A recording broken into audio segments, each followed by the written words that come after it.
وَمَنْ جَاءَ بِالسَّيِّئَةِ فَلَا يُجْزَى إِلَّا مِثْلَهَا. Bismillahirrahmanirrahim. Elhamdülillahi Rabbil alemin.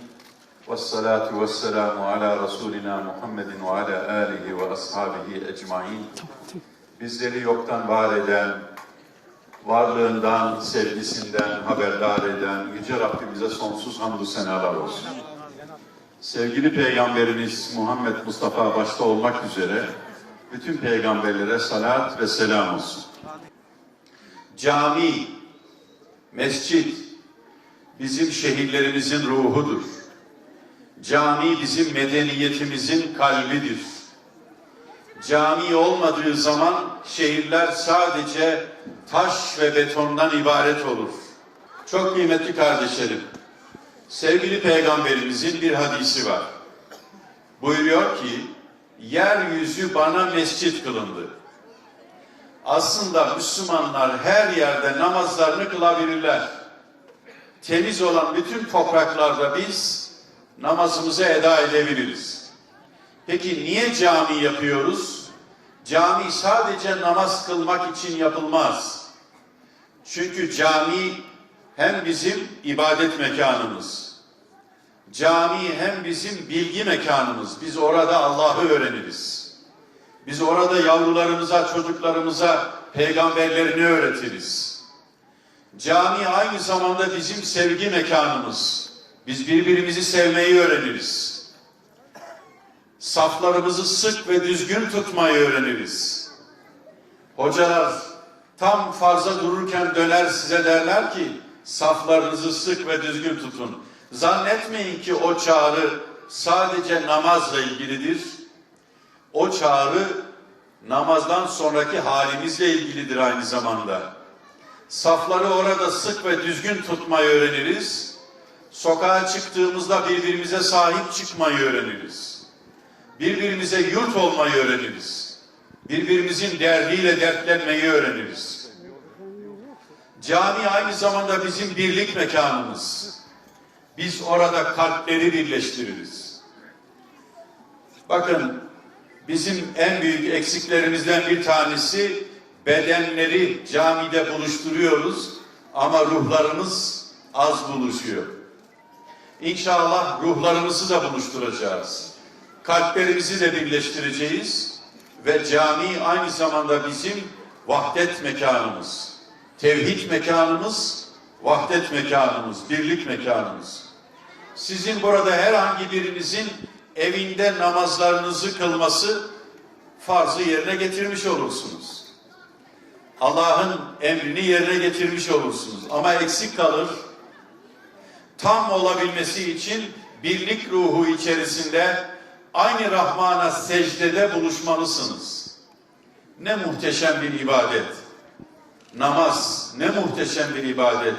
Günde 5 defa Allah'la buluşuyorsunuz ama aynı zamanda birbirinizle buluşuyorsunuz. Namaz biterken ne deriz biz? Camide namazı bitirdiğimizde sağımıza solumuza başımızı çevirirken ne diyoruz? Esselamu aleyküm ve rahmetullah diyoruz. Ne demek bu? Biz müminler namazı bitirirken yanı başımızdaki kardeşimize aynı zamanda diyoruz ki Allah'ın selamı seninle olsun. Allah'ın selamı sizinle olsun. Benden yana sizden asla bir kötülük gelmeyecek diye vaat ediyorsunuz. Sadece meleklere selam vermiyorsunuz. Kardeşinize selam veriyorsunuz aynı zamanda. İslam medeniyeti barış demektir. İslam barış demektir.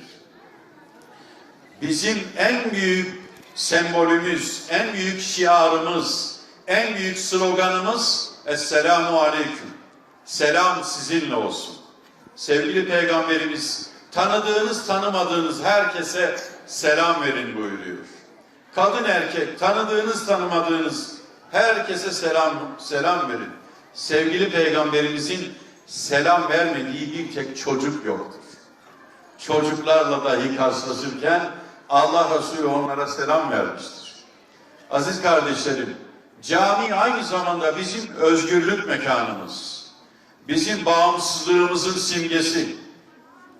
Yeryüzünde camiyi, mabedi, ezanı, bağımsızlık marşına, İstiklal Marşı'na yerleştirmiş tek milletimiz.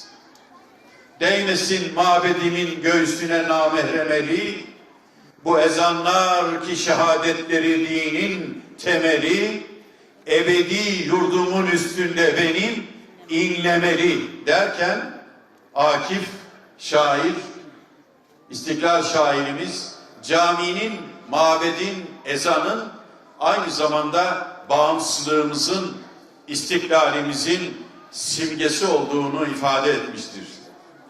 Ebediyen bu toprakların üzerinden camilerimiz cemaatsiz kalmasın. Minarelerimiz asla ezansız kalmasın. Cemaatlerimiz ibadetsiz kalmasın. İbadetimiz ihlassız, samimiyetsiz olmasın. İhlas ve samimiyetle birlikte omuz omuza, yan yana, kalp kalbe, gönül gönüle Rahman'a secde eden kullarından eylesin. Birlik ve beraberlik içerisinde bu topraklarda mümin ve Müslüman olarak ebediyen Yüce Rabbimiz bizleri yaşatsın. Yapılmasına vesile olan, emeği geçen, çalışan, dua eden, bu kurumların yanında olan, gönlü bunlarla olan herkesten razı ol. Amellerini makbul eyle. Allah hayırlı mübarek etsin.